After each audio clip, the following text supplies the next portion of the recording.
I'm currently on my way to a preferred women's health center where women in Charlotte, North Carolina get abortions. It's a Saturday, so the clinic is probably going to be pretty busy. Saturday also is probably when a lot of protesters will be here. If there's one episode of Call Her Daddy that people should watch and listen to, it's this one.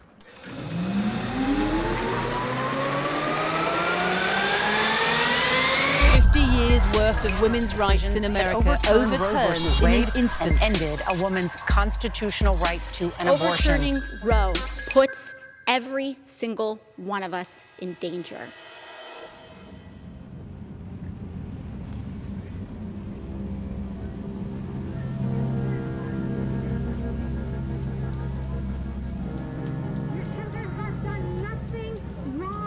To deserve the death sentence today, to deserve an end in the trash can. Did you choose life? If you need it, did you choose life? Not with the clinic. There's an ultrasound down there. Just go park there, okay? Go ahead. Go down there to the ultrasound unit. You're good. Come on. Keep driving. Inside that building, you are not going to find hope. You are not going to find help.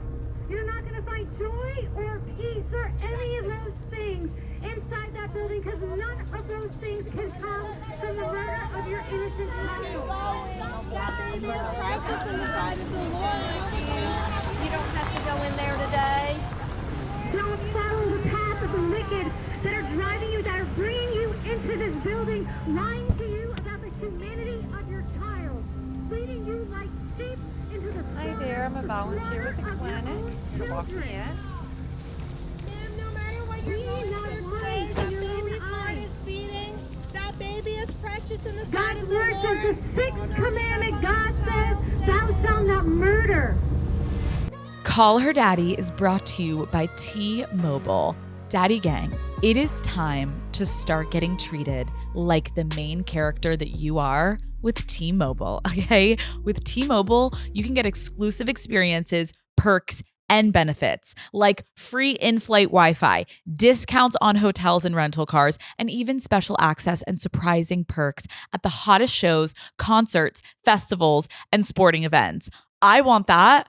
You should want that too, okay? For me, let me just say, free in-flight Wi-Fi, it is the biggest game changer. I love being able to talk with you guys on Instagram. And when I have some flight time to kill, to get your input on what drinks I should be ordering or what you guys want to see on the show and who should I have on the show and if Matt's annoying me, whatever it be, I want to talk to you guys. I also love a good hotel deal, and T-Mobile makes discounts on hotels easy to secure. T-Mobile thanks their customers every Tuesday with perks that you can't pass up, giving you the VIP experience with Magenta status. Listen, I love perks. I love to get a little, oh, you want a discount here, here, here? Boom, sign me up. Switching to T-Mobile has been such an upgrade to my life. The service is reliable, and the perks are unmatched, and they truly care about the customer experience, aka the Daddy Gang. Plus, I'm super into attending sporting events right now because Matt, my husband, really loves them, and I'm a good wife whenever I get us tickets to anything. So I'm excited to use T-Mobile perks at all the games I'm looking to hit up this summer. With T-Mobile, you can be the main character you were always meant to be. Be the main character at T-Mobile.com/benefits. I want to start off by having you introduce yourself. I'm Hala Hills. I'm the Executive Director of a Preferred Women's Health Center, and this is my 9th year being here. So your parents started this clinic. Yes. In what ways has your clinic been impacted by the overturn of Roe v. Wade? This is easily the most desperate I've ever seen patients, which is very frustrating. However, we do focus on the fact that we are still helping patients live their best lives. Because as an outsider just coming in and seeing the protesters, immediately I'm like, holy shit, this is hell. And this is an easy day. Once you get here and you're driving to the clinic, you're driving past these folks who are calling themselves pregnancy counselors. But they're not with the clinic. And they're specifically trying to stop patients to explain to them why they shouldn't have an abortion or what they can do instead. You're seeing these patients and their companions come in, and you start hearing people yelling at you and being like, "You're a murderer, you're a slut, mama, don't kill your baby." They're so loud that you can hear it through the doors and through the walls. And it is traumatizing.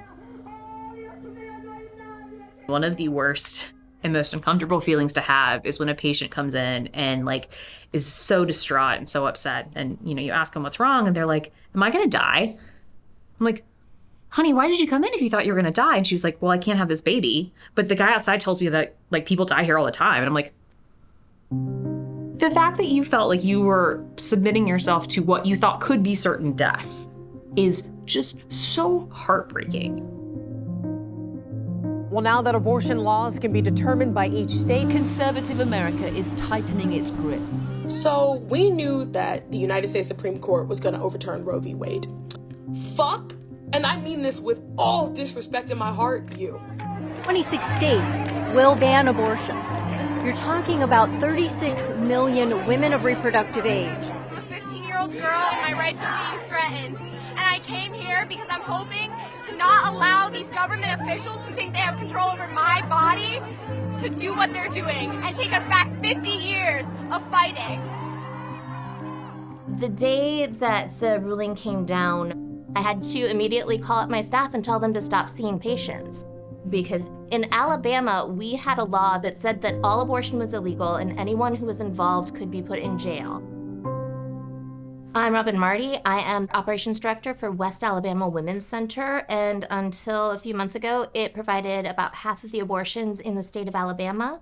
Now it just does reproductive health care. As we sit here today, how many states have made abortion illegal? At this point, we have 14 states where there's no longer legal abortion. Now that Roe v. Wade has been overturned, all of the states get to decide individually whether or not there will be legal abortion, and they don't have to have it legal in their state at all. A lot of times people think, okay, that means I have to go to the next state over in order to get an abortion. Where I'm from in the South, in the Gulf Coast, there's no legal abortion anywhere. So is that when people are referring to an abortion desert? Yeah, an abortion desert means that you have hundreds of miles that you have to go through in order to be able to access a legal clinic. We won't go back! We won't go back! We won't go back! We won't go back! We won't go back! There have been bills in a number of states to ban common forms of birth control, not abortion, birth control. I think every woman in America needs to know this. Should women be nervous and worried that birth control and Plan B could potentially become illegal? Oh God, yes. I'm so terrified of it. Specifically in Alabama, we think the next legislative session that emergency contraception is going to be banned. And we think this because right after the decision, there was a reporter who went through and asked all of the representatives whether they would consider banning emergency contraception next. And the worst part was most of them responded, "I don't really know what that is, but yeah, that sounds like a good thing to ban." I don't know how it works, but yeah, we should ban it because that's what we're at. I don't know how it works, but yes, let's get rid of it. Your baby's heart started beating in your womb, just below your own heart. That child is created. If you can't name 5 parts of a woman's reproductive system, you don't deserve an opinion on women's reproductive health care. You're not pro-life, you're pro-forced birth. Women are not your incubators. Your religion does not have a place in my doctor's office. I drove up to the clinic while this protest was going on, and I was shaking. It's fucking terrifying. There's so much shame. As I was driving, a man just started screaming, "Murderer, murderer," and a woman shoved her face at my car window, and it's like, "Did you choose life? Did you choose life? Did you choose life?" There's an ultrasound down there. Just go park there, okay? The shame that they're trying to inflict on these women, the confusion also of how they make you feel, it's so overwhelming. And I cannot even imagine waking up in the morning to get an abortion and to have to fucking deal with this bullshit. It's insane. I am Christy Kelly. My regular job is I'm a corporate accountant, and I have been volunteering in like some sphere of reproductive justice for off and on 20 odd years. Your job is an escort and defender. Okay. So can you describe what those jobs do? Sure. So escort's job is to, once the patient's in the parking lot, you get them from their vehicle into the clinic door. And the whole point is just to shield them as much as possible, to maintain their privacy and dignity, and to try to shield them from, a lot of the rhetoric and really nasty things. Do the protesters ever provide misinformation to the patients? A better question would be, do they ever not provide misinformation? They try to say things that are not true, like if you go in there, you will die, and abortion is not safe. An abortion is incredibly safe. It is safer. Have you ever had a root canal or gotten your wisdom teeth out? You were in way more danger. It's all scare tactics. Mostly. Yeah, and shame. Yeah, shame and fear is the easiest thing to learn about, like the anti-choice stuff and all of that. It's not about babies. It's never, ever, ever about babies. It's about control. We are having a conference here. Conference. And I'm trying to enlighten these nice folks of their slavery to sin and their need to repent and put their faith in Jesus. I'm free. You're concerned about Reggie's soul? Concerned about yours as well. Why do you think my soul is in jeopardy? Because you're supporting the murder of children. How so? You're in rebellion to God because How am I in children are being rebellion to murdered God? inside of there. What You're if I don't ushering believe people in God? How can I be in rebellion to I something mean, you if I can don't believe stand it? on an interstate and say, I don't believe in Mack trucks. There's one coming at you at 70 miles an hour. It's not So gonna you change are reality. equating God with a Mack truck? And you need to bow before me when you address me. Oh, I will never bow because before I you, identify as royalty. dumbass. I've always felt royal, ever since I was born. Well, of course you felt royal. You're a white man. Do you believe in equality of women and men? I believe in equality of value, yes. I don't believe in equality of function. Like, literally, men and women have different functions with their bodies and the way their bodies operate. What is your goal when you show up to this place? My goal is to try to persuade people not to take the innocent lives of their children and offer them alternatives. Somehow Is it a man's issue? I do think abortion is a man's issue, yes. Why is that? If men didn't take advantage of women and have sex with them outside of marriage, then this wouldn't be a thing. Do you think that it would be helpful if men all at a young age got vasectomies and then when they were ready to financially be able to support a child, then they get it reversed? Are you suggesting that the government institute that as a government program? At this point, we're regulating the uteruses. We could also regulate the penises, right? I mean, if we're forced to have the kids, you believe that? I'm just asking you. Do you think that would help? I don't know. I don't think it would be helpful for society. Call Her Daddy is brought to you by Uber Eats. Okay, Daddy Gang, we all know Uber Eats has the best selection of local restaurants, but did you know they also eat when it comes to a whole range of delivery services? Now, that might be a lot to take in, so let me break it down for you. Uber Eats isn't just for poolside poke bowls or late night pizza on the patio. When you can't make it to the store, you can get just about anything you need delivered straight to your door with Uber Eats. Right now, you could be checking off your whole shopping list, okay? I am so excited to have friends over for summer on pool days. And you know what the last thing I want to do is when the UV is a 10 outside? Go to the grocery store, okay? That's not on my to-do list, okay? I love that on Uber Eats, I can get tequila for the margaritas, I can get meat for the barbecue, and sunscreen when I realize that my tan is unfortunately turning into a burn, okay? And when it gets too hot in LA to be running outside doing errands, I'm just like, oh, I need to be inside. I love that I can sit in my sweats on my couch in the freezing air conditioning and get everything I need delivered without ever having to step outside. Okay, the goal is to never leave my house. So get grocery, alcohol, and everyday essentials in addition to the restaurant food you love. So in other words, get almost anything with Uber Eats. Order now. For alcohol, you must be legal drinking age. Please enjoy responsibly. Product availability varies by region. See app for details. I'm Shannon. I am the executive director of Charlotte for Choice, which is a nonprofit that helps defend and escort patients coming into the clinic. What do you make of the term pro-life? I don't use it because these folks are pro-life would be taking care of the children that are born, working with houseless population, helping others. They don't. They also believe that, help yourself. We'll give you everything you need up to 2 years of life. That's what the antis tell the patients. We will give you a lavish baby shower for everything you need up to 2 years of life. There's a little bit more involved. So let's talk about this RV because this is crazy. This is evil, and you know in your heart that this is the murder of your child. What is happening in this RV? What is the purpose of the RV? You can have a free ultrasound and see your precious baby. They allegedly have an ultrasound. They say they have a nurse that gives you ultrasound. They try to get patients to come on the RV. Young women, we have real help for you today.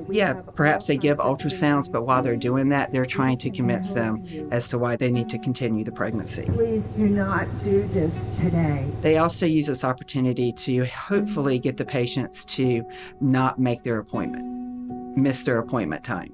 I can't actually remember a time where an ultrasound from that bus was accurate. I've had folks come in and say, well, they said they couldn't see anything, like I was too early to be seen, or you tell them they're too far along to be seen to begin with. Like there's real manipulation here that really works to keep a patient from getting services. Keep driving. We don't take money for what we do. They don't want you to have any other choices but death, but we have many choices. Help for housing, food, a big baby shower for your child that covers close to 2 years of the baby's life. If you're going to tell someone we have resources for you, be honest about what those resources are. If you take resources from them, they make them sign this like really elaborate contract. You have to give them access to going to medical appointments, to posting your image and your potentially future child's image on social media. They get to use you as a bargaining chip success story. That's pretty gross. That's really, really exploitative. And there's a huge element of, white saviorism to it too. That is extra gross. It does feel very manipulative. Right, because they're gonna say, we have resources, we can do this, and this for you. They don't. We've looked at those pamphlets. They're the number to the local social services. It's how to apply for Medicaid, how to apply for food stamps. How is that helping someone? Inside that building, you are not gonna find hope. We hear the religious right say that it's okay to do those kind of lies because it's for a good cause. It's for God. God's word says the 6th commandment, God says, thou shalt not murder. And it just terrifies me because when you feel that every person who is for bodily autonomy is evil. They don't believe the lies and deception of this world. The wicked people. Everything's justified. They believe that they are fighting the spiritual battle and we are the devil. Full of grace, the Lord is with thee. Blessed art thou amongst women, and blessed is the fruit of thy womb, Jesus. Holy Mary, Mother of God, pray for us sinners. I don't care how many of y'all come out here. I don't care how many times you come out here. People are gonna get abortions.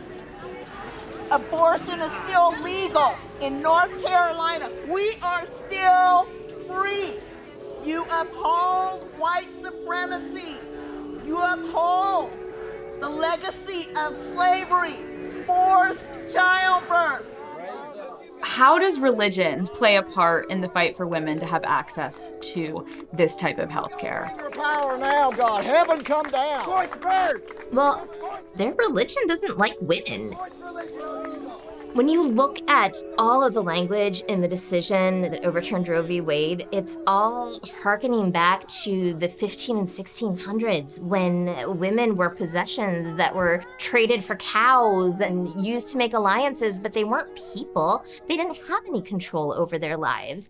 And that's what they like. They like the idea of women as possessions. They like the idea of women as something that they can move around and bend around and will do whatever it is that they want. And what better way to do that than to have her exhausted and constantly pregnant? Being able to control your own body gives you independence. And that's not something that they enjoy. That's not something they like. And apparently it's not something that is part of their Christianity.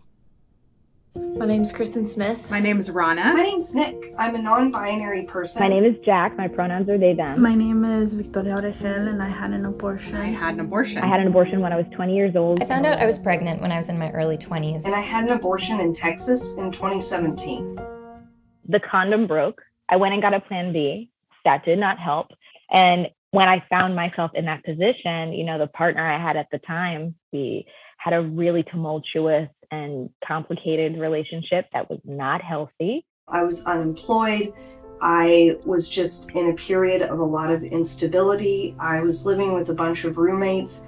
It was like the worst time to find out I was pregnant. I got pregnant just after my 40th birthday. Like many people who have abortions, I was already a mom at the time. I have 3 kids, and last year in May, I found out that we were pregnant with our 4th. It was unexpected, but we quickly got excited. We found out it was a boy, and we named him Case. Everything was perfect up until my 20-week ultrasound.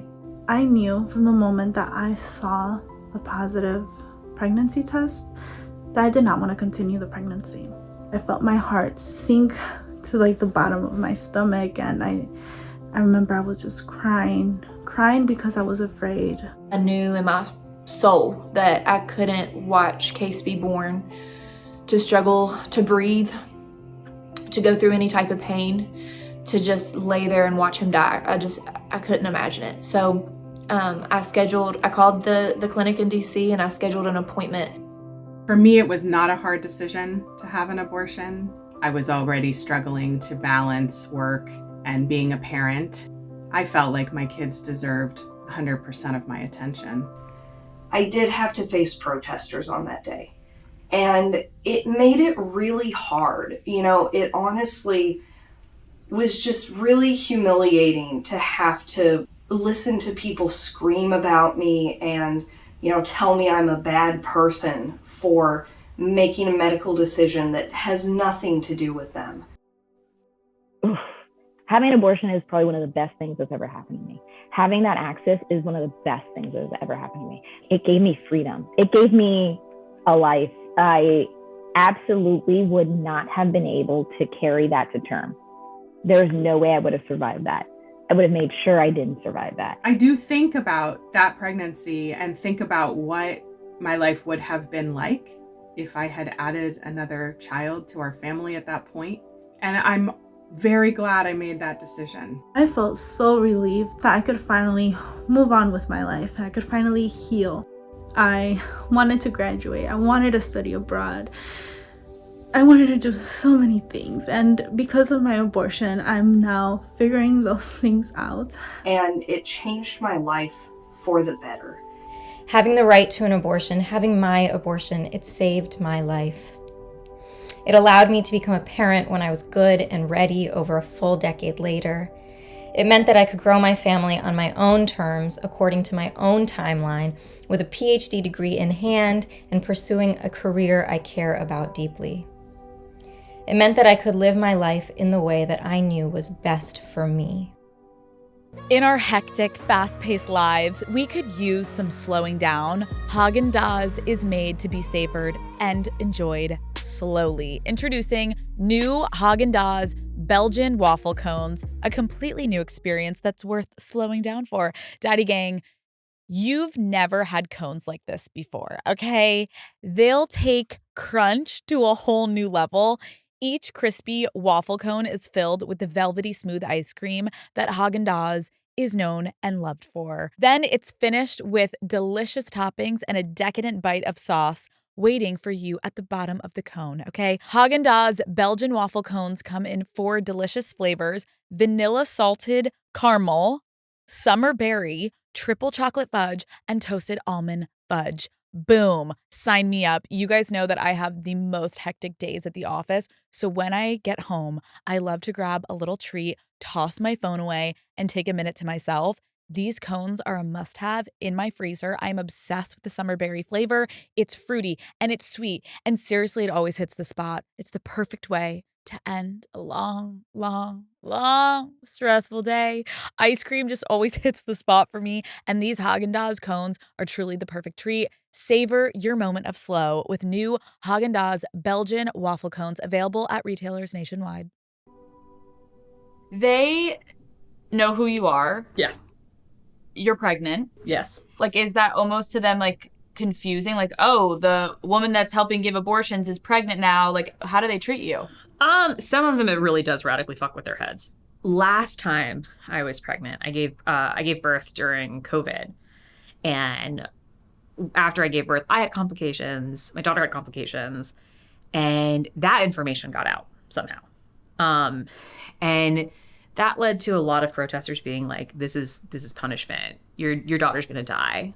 Like, this is gonna be punishment for all those babies you killed. This is your karma. This is your retribution. I used to take it really personally. I don't as much anymore, just because of the fact that if you took it personally, like, it would eat you alive. And I feel like that's what they want, though. They want to eat you alive. They want you to quit. They want you to just make their lives easier. You have been personally attacked because of the work you do. Mm-hmm. Do you mind sharing what happened to you in Raleigh? So when I was still in Raleigh, I had just gotten out of grad school and moved back down. And like most people who are new to an area, you make friends, you go on dates and things like that. And I unfortunately went on a date with someone who I thought was normal and wasn't. It turned out to be a protester who knew me and knew my family and knew what I did and had a lot of feelings about it, and in turn took that out on me. And I was attacked and assaulted.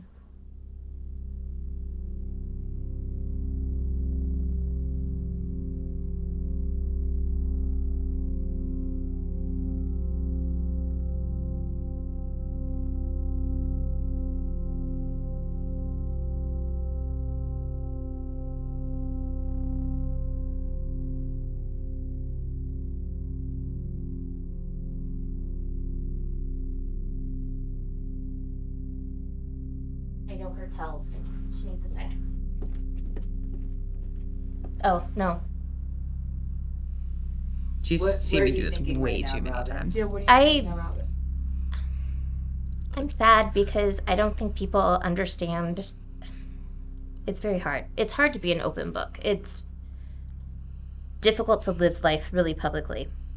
And it's difficult when you know that there are people that want to cause you harm. And Hala is so unbelievably brave. And she just keeps coming back, and she does it over and over and over again. You good? Mm-hmm.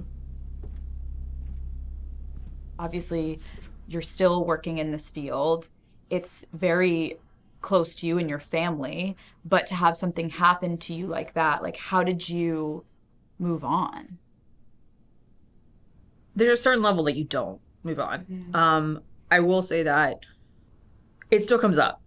It catches me off guard when it still comes up. But obviously, I was caught off guard in this conversation. Yeah. Because you just lock it down and you keep moving. It's like, that is a thing, it happened, and I have to now see patients who are in that exact situation too. So if I can use that to help them and understand them, one of the things that I do try to be kind of open about is, and like I keep, like Robin said, like I keep coming back and I keep being this open book, is because quite honestly, people need that, and they need to know that they can talk about it. Don't murder an innocent child. Have mercy. You're not going to be able to escape death. Your murderer men turn to Jesus Christ. God said it in closet, amen. I grew up in the church. I know the Bible. I know the true love of Jesus Christ.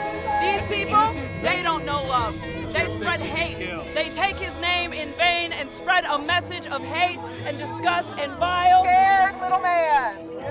Terrified little men. Here to tell us when women are not free. When women are not free. No one is free. We are out here because men have decided that they have sovereign power over our bodies, our voices. They're not pro-life. They're pro-hypocrisy, pro-birth, and pro-control. All they really care about is controlling and suppressing women. We need to let them know that this is our bodies and we do what the fuck we want to do with our bodies. This is not exclusively a healthcare issue. It is political. And in order to have autonomy over my own body, I need to get out there and vote. It's like, why do I have to vote to have control over my own body? How are we not progressed enough as a society where women have equal rights to men? That's a fabulous question. How long is your podcast?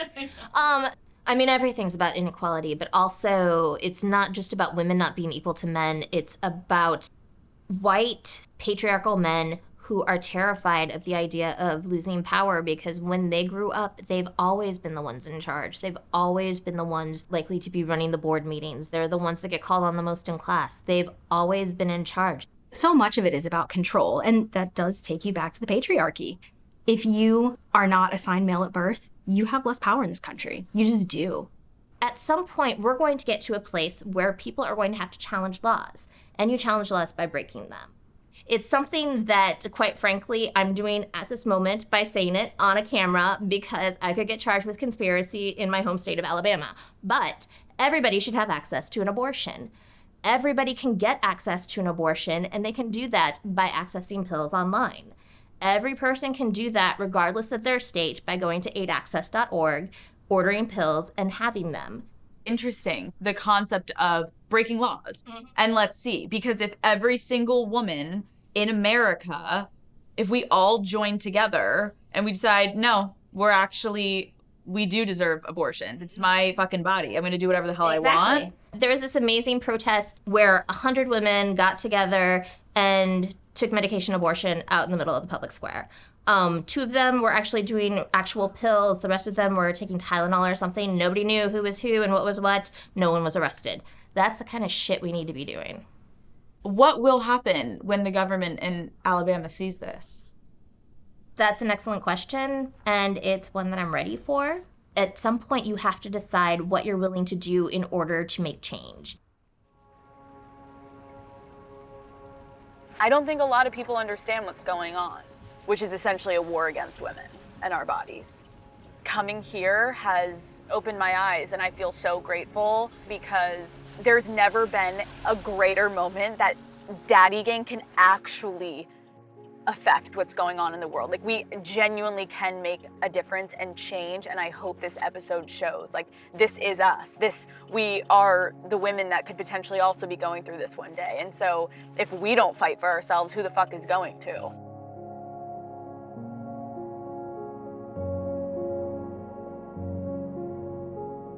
What would be your rally cry to people in America that are listening to this in their dorm rooms, at home, in their apartments, wherever they are listening? What would you say to them? First off is fight. When you fight, you start building strength. When you start getting up, when you start getting momentum, when you start moving, you're getting ready to battle. And I hate to use that terminology, but that's what's going on. This is very much a battle. I know it's a broken system, and that voting is such a hard thing in this country and so complicated, but it's the broken system we have. And to ignore it just means downfall faster. The idea of hell hath no fury like a woman scorned, you just scorned a whole fucking nation of women, and they are coming for you. Like, that is the thing that gets me through every day, is the thought of the reckoning. I call it the reckoning in my head because of course I do. And it's going to be amazing, and I can't wait to watch it. And your audience is who is going to change everything, because they're the ones who are gonna be the most impacted by this. They are the first generation who is going to know what it's like to grow up without reproductive rights, that is going to have to face the idea that there are a bunch of men in power that think that they deserve less, that they don't deserve to have control over their bodies, that they don't deserve to have sex just for pleasure. Like, what good is a world without sex for pleasure? And they're gonna fight for it.